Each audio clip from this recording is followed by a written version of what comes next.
मुरुमांसाठी पुढील काळजी घ्यावी. पहिलं, सकाळी चेहरा स्वच्छ धुवून पातळ क्लेन्झर लावावे. नंतर परत नळाच्या पाण्याने धुवून मऊ रुमालाने टिपावे. कापूस ॲस्ट्रिजन मध्ये भिजवून चेहऱ्याला लावावे. तेलकटपणा कमी होऊन त्वचा मुलायम होईल. मुलायमवर औषधी क्रीम लावावे. लवंग व मिरी तेलाचे थीम असलेले कॅलमाइन मुरुमांवर लावावे.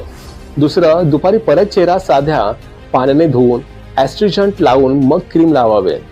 तिसरं, रात्री सकाळी केल्याप्रमाणे चेहरा स्वच्छ धुवून क्लेन्झर ॲस्ट्रिजंट लावावे. मग क्लिन्झर सारखे औषध लावावे. मॉइश्चरायझरही लावता येईल.